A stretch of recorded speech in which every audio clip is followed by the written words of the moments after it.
Face au brouillard, on ralentit, on vient de l'entendre, cette baisse des taux qui était attendue. Jérôme Powell a fait ce qu'on attendait hier soir. Vous en pensez quoi, Emmanuel de Chypre ? Alors, face au brouillard, on ralentit, mais dans les conditions météo extrêmes, je vous rappelle qu'il est aussi dangereux soit de freiner, soit d'accélérer. Donc, la bonne décision, ça aurait été de lever légèrement le pied de l'accélérateur, mais surtout de ne pas faire de manœuvres intempestives. Et cette baisse des taux est une manœuvre intempestive. Il faut bien voir le contexte dans lequel on est. Le contexte économique, il n'est pas clair.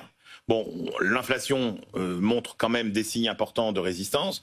Le marché de l'emploi, lui, donne des signes de fragilité. Alors, effectivement, on a ce manque de statistiques lié au shutdown, donc ça n'aide pas effectivement. Mais on est aussi au cœur d'un débat sur quelque chose de plus fondamental, qui est en gros, est-ce que la Fed subit les pressions de Donald Trump ou pas ? Oui. Et le bon signal, finalement, ça aurait été de ne rien faire, parce que là, la Fed entretient les doutes. Si le marché du travail va mal, par exemple, c'est en partie à cause des mesures protectionnistes de Trump. Est-ce que c'est souhaitable de les encourager à travers une baisse des taux qui, par ailleurs, favorise la baisse du dollar, qui n'est pas très bonne pour l'inflation? Et puis surtout, encore une fois, ça entretient cette idée que la Fed est potentiellement sous l'influence de Trump. Il aurait accédé aux demandes de Trump en faisant ça ? Ça, on l'a vu dans l'histoire. Je veux dire, la Fed n'est pas irréprochable. Il y a eu des périodes dans l'histoire où la Fed a été absolument perméable aux pressions politiques. Il faut se rappeler des années 70. Il y a eu Nixon, il y a eu Carter. Il y avait un patron de la Fed qui s'appelait Arthur Burns. Mais il a résisté jusqu'ici. Il part dans 6 mois. Alors oui, parce que maintenant, tout ça se fait effectivement au grand jour. Mais dans les années 70, tout ça existait aussi et ça ne s'est pas fait. Il n'était pas obligé, de baisser les taux, Powell, hier. Donc ça entretient cette idée que la Fed n'est pas forcément indépendante, avec tout ce qui va derrière. Donc la stratégie sur le dollar, finalement tout ce qui en découle sur aussi les pressions que pourrait formuler l'administration Trump sur la réglementation bancaire, etc. Donc c'est assez lourd de conséquences. Je pense qu'il aurait été plus sage, plutôt que d'entretenir tous ses doutes, de passer son tour. Oui, d'autant qu'il dit qu'il baisse, mais qu'il ne va pas forcément continuer la prochaine fois. Jean-Marc Daniel. Oui, je pense que pour qu'il y ait quelqu'un qui ralentisse ou qui accélère, il faut qu'il y ait quelqu'un au volant. Or là, il n'y a personne au volant. C'est-à-dire, la voiture est totalement en roue libre. Elle est partie, et puis plus personne ne dirige l'affaire.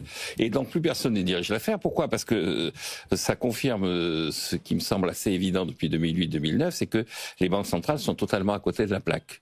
C'est-à-dire que le discours, en plus de la Banque centrale américaine, s'appuie sur la confusion que l'on considère comme étant une bonne chose, et en réalité qui est une source d'ambiguïté, sur les missions de la Banque centrale. On dit elle est là pour lutter contre l'inflation, elle est là pour garantir le plein emploi, elle est là pour faire en sorte que les taux d'intérêt soient les plus bas possibles. Or, l'inflation, objectivement, l'inflation elle est de 3%. Donc, qu'elle nous dise quel est son objectif. C'est-à-dire, est-ce qu'elle accepte ce que proposait à un moment donné Olivier Blanchard ? Olivier Blanchard avait dit, compte tenu de la situation des dettes, on va changer la cible pour des raisons de clarté. On va accepter l'idée que désormais la cible d'inflation c'est 3%, voire 4%. Il avait proposé 4% dans un working paper qu'il avait publié quand il était à la tête des économistes du FMI. Donc, qu'on nous dise que si à 3% c'est de le nouvel objectif, mais qu'on le dise. Deuxième élément, lutter contre la récession et pour le plein emploi. On n'a pas les chiffres de l'emploi, on ne sait pas très bien effectivement les conséquences des mesures protectionnistes. Qu'est-ce que ça va avoir comme conséquence ce que dit Donald Trump de renforcer l'emploi américain, parce que en renvoyant les immigrés et en empêchant effectivement les entreprises européennes d'envoyer des produits aux États-Unis, on va avoir la nécessité de créer des emplois aux États-Unis pour se substituer aux productions qui n'arriveront plus de l'étranger. Donc, tout ça est assez confus. La seule chose qui est à peu près claire, c'est le fait qu'il a annoncé qu'il allait arrêter de vendre des obligations. Et donc, on est dans une situation où, effectivement, le déficit budgétaire ne se réduit pas à la hauteur de ce qu'avait annoncé Donald Trump au moment où il a été allé chercher Elon Musk, on va réduire les dépenses, tout ça. Bon, donc le déficit budgétaire, la dernière évaluation, c'est 1850 milliards de dollars. C'est moins que les 2000 milliards qu'avait annoncé Janet Yellen quand elle était secrétaire au Trésor, quand elle a quitté son poste à la fin de Biden, mais 1850 milliards de dollars. Donc, il faut les trouver, les 1850 milliards de dollars. Et la seule solution pour être sûr que les gens vont vont souscrire, c'est le fait que la Réserve fédérale dit, écoutez, s'il y a le moindre problème, moi, je vous rachèterai vos dettes. Vous pouvez y aller. Les banques dont on parlait tout à l'heure, dont on parlait Étienne tout à l'heure en disant que les banques se sentent menacées, elles vont pouvoir se dire, je vais recommencer à acheter de la dette publique de façon garantie parce que si jamais j'ai le moindre doute et si j'ai le moindre problème de liquidité, je pourrais m'en défaire auprès de la Réserve fédérale. Et donc, on est dans une situation où on commente une non-décision prise par quelqu'un qui ne tient pas le volant et on ne voit pas que le vrai problème en réalité, c'est la déroute budgétaire américaine que symbolise à mon avis le shutdown, la Réserve fédérale qui dit écoutez je serai là quoi qu'il arrive et l'incapacité des Américains à réduire leur déficit budgétaire. Confusion totale donc.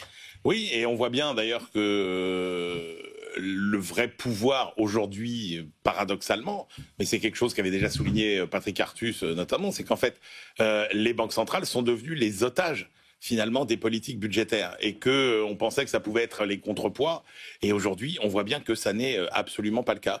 Donc oui, on a quand même des dérèglements majeurs aujourd'hui au niveau de la politique économique entre les grands pays. Ce rapport avec les banques centrales et le pouvoir, ça risque de ne pas s'arranger quoi qu'il arrive. Merci beaucoup messieurs pour ce débat.